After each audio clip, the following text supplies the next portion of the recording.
नमस्कार दोस्तों, excellent academy पुंडरी में आप सभी का स्वागत है।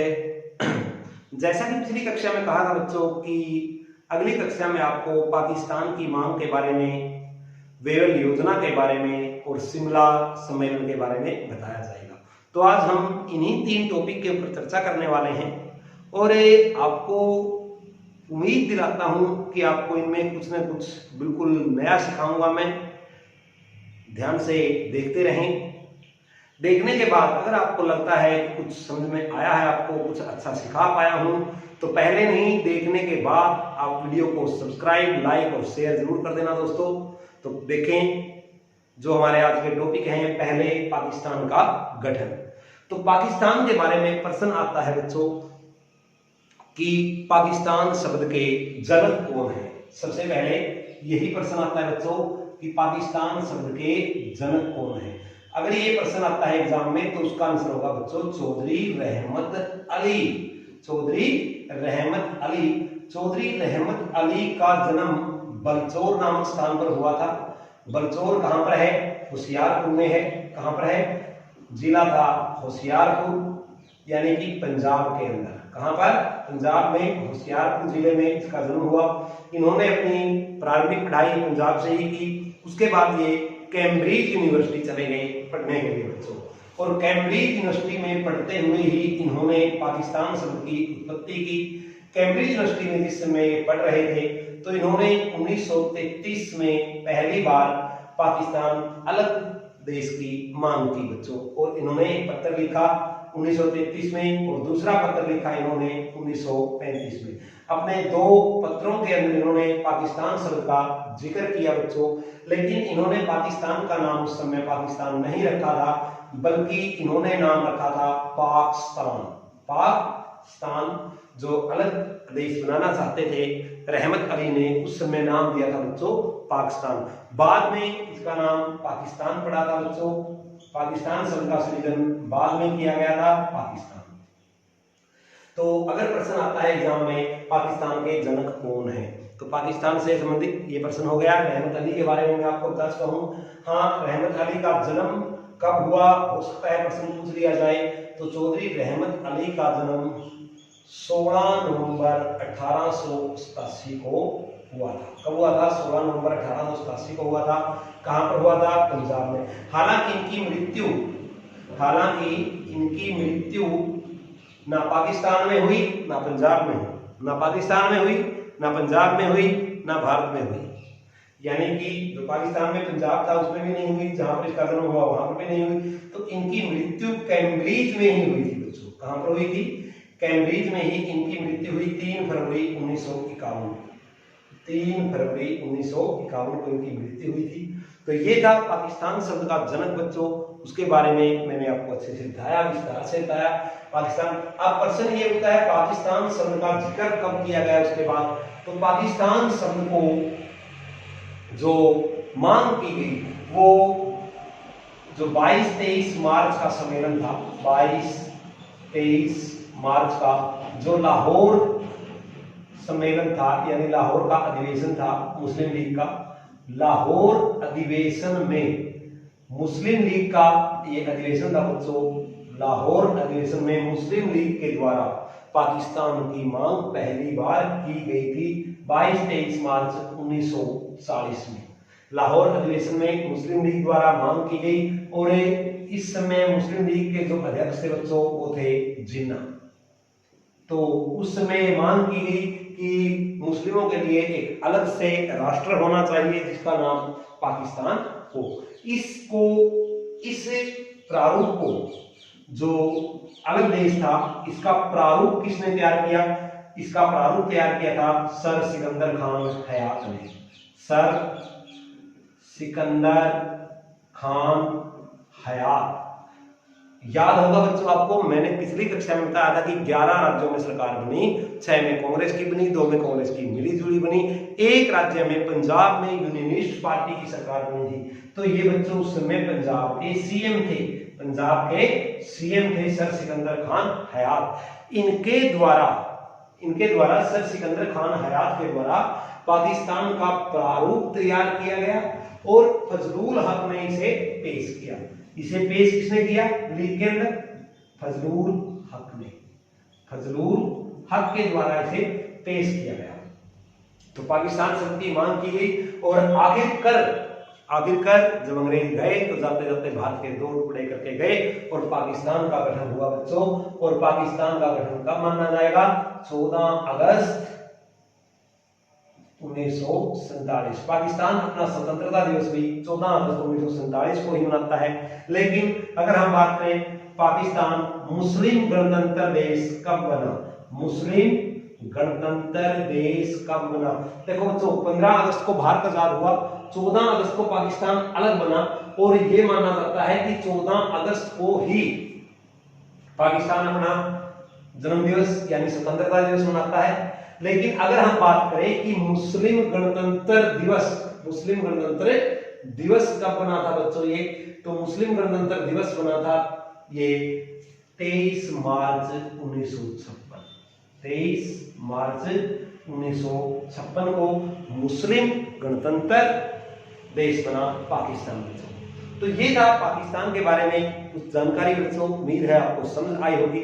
लेकिन यहाँ पर आपको मैं एक बात बता देना चाहता हूँ, पाकिस्तान शब्द का जनक रहमत अली को माना जाता है, लेकिन ऐसा नहीं है कि 1933 में ही पाकिस्तान शब्द की मांग हुई थी, पाकिस्तान अलग देश बनाने की मांग हुई थी। एग्जाम में अगर प्रश्न आए तो आपको रहमत अली ही इस शब्द के जनक लिखने हैं पाकिस्तान के। लेकिन सबसे पहले जो 2 राष्ट्र द्विराष्ट्र बनाने की जो बात कही थी, सबसे पहले बच्चों द्विराष्ट्र का जो सिद्धांत दिया था सबसे पहले, वो किसने दिया था? एक कवि थे, शायर थे, कह लो एक कवि थे, शायर थे, मोहम्मद इकबाल। मोहम्मद इकबाल 1930 में इन्होंने अपने सम्मेलन में, कवि सम्मेलन में ये बात कही थी कि 2 अलग अलग राष्ट्र होने चाहिए, एक राष्ट्र मुस्लिमों के लिए भी होना चाहिए। हालांकि इन्होंने नाम नहीं दिया था, ये बस ये कहा था द्विराष्ट्र होना चाहिए और दूसरे राष्ट्र में सिंध, पंजाब, बलूचिस्तान और अफगान का क्षेत्र शामिल होना चाहिए। ये इन्होंने पहले ही इसका जिक्र कर दिया था। तो पहली बार द्विराष्ट्र का जिक्र जिसने किया वो थे मोहम्मद इकबाल। और पाकिस्तान शब्द के अगर जनक पूछा जाए तो वो थे बच्चों रहमत अली, वो थे रहमत अली। और द्विराष्ट्र शब्द का जनक कौन है? द्विराष्ट्र शब्द अगर आता है, द्विराष्ट्र किसकी सबसे पहले द्विराष्ट्र शब्द किसने प्रयोग किया था? तो किसने किया था? मोहम्मद इकबाल ने। और पाकिस्तान शब्द का जनक कौन है? रहमत अली। तो पाकिस्तान के पहले 2 हिस्से थे बच्चों, एक पूर्वी पाकिस्तान और एक पश्चिमी पाकिस्तान। एक पूर्वी पाकिस्तान और एक पश्चिमी पाकिस्तान। पूर्वी पाकिस्तान को बाद में क्या बना दिया गया? बांग्लादेश। आप सभी को पता है बांग्लादेश 1971 में, वो जब हम 1971 की बात करेंगे तब बताएंगे विस्तार से कि कैसे बना। तो पूर्वी पाकिस्तान और पश्चिमी पाकिस्तान, पाकिस्तान 2 हिस्सों में था, 1971 से अलग हो गया, पूर्वी पाकिस्तान का नाम बांग्लादेश पड़ गया। एक बार इसका स्क्रीनशॉट ले लो बच्चों, उसके बाद हम करेंगे वेवल योजना और शिमला समझौता।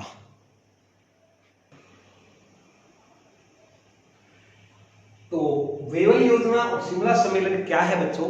वेवल योजना देखें, 1943 में लॉर्ड लॉन्गलिथ को जो भारत के वायसराय थे वो चले गए और उनकी जगह लॉर्ड बेवल उनकी जगह आए अक्टूबर 1943 में। लॉर्ड बेवल भारत के वायसराय बनकर आए और लॉन्गलिथ को चले गए।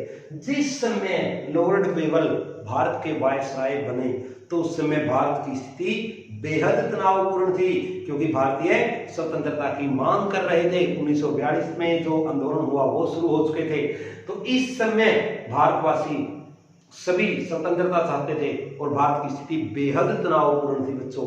दूसरी तरफ इंग्लैंड के ऊपर जापान और जर्मनी का कहर बढ़ता जा रहा था, वो दूसरी तरफ से अटैक कर रहे थे। इधर भारतवासी भी संघर्ष कर रहे थे कि हमें आजादी चाहिए। तो ऐसी तनावपूर्ण स्थिति में लॉन्गलिथ को का कार्यकाल पूरा होने के बाद लॉर्ड वेवन भारत के वायसराय बनकर आए और उन्होंने इस स्थिति को काबू करने के लिए, इस तनावपूर्ण स्थिति से निपटने के लिए उन्होंने सबसे पहला जो फैसला किया वो क्या किया बच्चों? उन्होंने सबसे पहले कहा कि जितने भी कांग्रेस कार्यकारिणी के सदस्य आंदोलन के दौरान गिरफ्तार किए गए हैं उन सभी को आजाद कर दिया जाए। तो उन सबको बरी कर दिया गया बच्चों जेल से, जितने भी उस समय कांग्रेस कार्यकारिणी के सदस्य आंदोलन के दौरान गिरफ्तार हुए थे लोन लिथगो के समय में। एक कार्य इन्होंने ये कहा स्थिति को संभालने के लिए।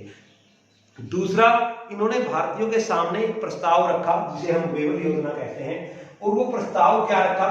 उसने कहा कि एक कार्यकारिणी परिषद का गठन किया जाएगा, एक कार्यकारिणी परिषद का गठन किया जाएगा।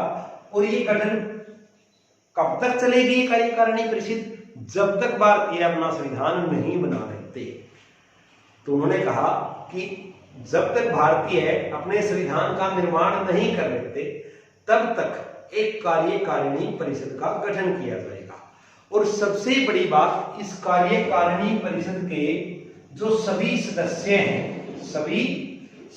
हैं वो भारतीय होंगे, सभी सदस्य भारतीय होंगे, लेकिन वायसराय और चीफ डायरेक्टर वही है। तो इन्होंने कहा कि इसके अंदर सभी सदस्य तो भारतीय होंगे, लेकिन वायसराय और चीफ इन कमांडर ये दोनों ब्रिटेन से ही होंगे, ब्रिटिश ही रहेंगे उसके अंदर, ये कहा। और इन 14 सदस्यों के अंदर जो 14 सदस्य चुने जाएंगे, उन्होंने इन 14 सदस्यों में से उन्होंने कहा कि 6 सदस्य केवल मुस्लिम लीग से होंगे, एक दलित वर्ग से होगा, एक सिख वर्ग से होगा और 6 सामान्य से होंगे, सामान्य हिंदू वर्ग से होंगे, स्वर्ण हिंदू वर्ग से होंगे। तो इन्होंने ऐसा कहा कि 6 सदस्य केवल मुस्लिम होंगे, एक सिख होगा, एक दलित होगा और 6 यानी कि जो अन्य बचे वो स्वर्ण हिंदू बचेंगे।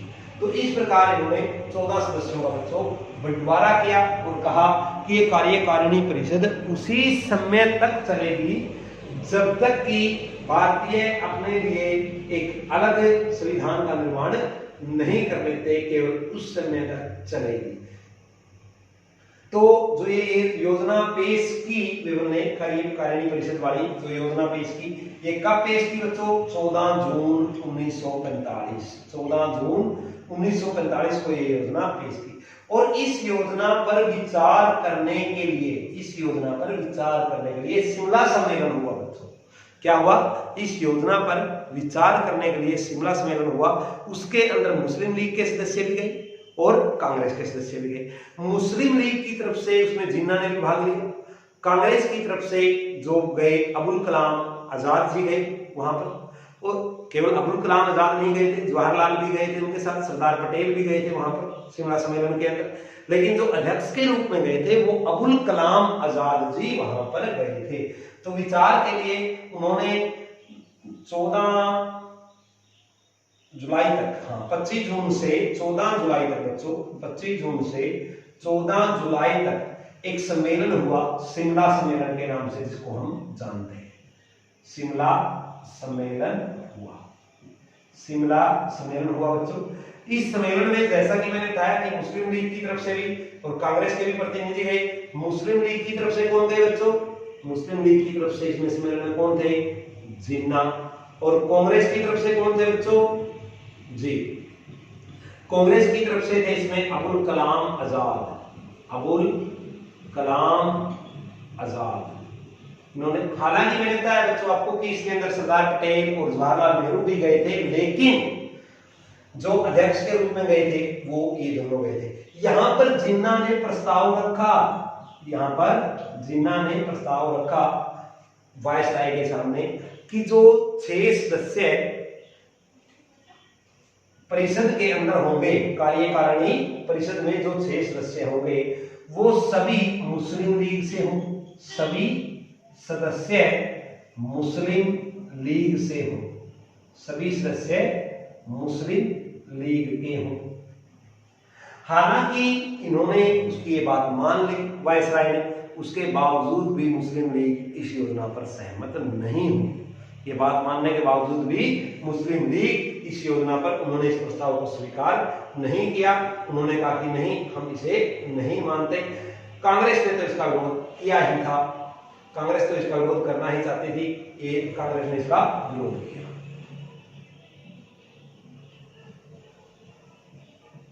कांग्रेस ने विरोध किया और अबुल कलाम आजाद ने तो इसे, इस योजना को अबुल कलाम आजाद ने एक नाम दिया बच्चों, जो कई बार पूछा जाता है। इन्होंने कहा कि यह भारतीय इतिहास में एक जल विभाजक होगी, जल विभाजक योजना कहा था, जल विभाजक। जी, अगर पूछा जाए जल विभाजक अबुल कलाम आजाद द्वारा, जल विभाजक शब्द किसके द्वारा प्रयोग किया गया था इस योजना के लिए? अगर पूछा जाए बेवल योजना के संबंध में जल विभाजक शब्द का प्रयोग किसने किया था, तो अबुल कलाम आजाद के द्वारा किया गया था। तो ये थी बच्चों आपकी बेवल योजना और शिमला समझौता। उम्मीद है आपको पसंद आया होगा। हालांकि इसमें ज्यादा प्रश्न नहीं थे, लेकिन कुछ महत्वपूर्ण प्रश्न थे बच्चों जो हमने किए। उम्मीद करता हूं आपको समझ में आए होंगे। अगर आपको लगता है कोई आपकी क्वेरी बचती है, इसके बावजूद भी कुछ आपके दिमाग में है, कोई डाउट है, तो आप कमेंट बॉक्स में लिख सकते हैं, उसका जवाब अवश्य दिया जाएगा बच्चों आपको। तो आपका कोई सुझाव है, कोई शिकायत है, तो कमेंट बॉक्स में अवश्य लिखें बच्चों। और अगर पसंद आए तो लाइक, शेयर एवं सब्सक्राइब जरूर कर देना। धन्यवाद। जय हिंद।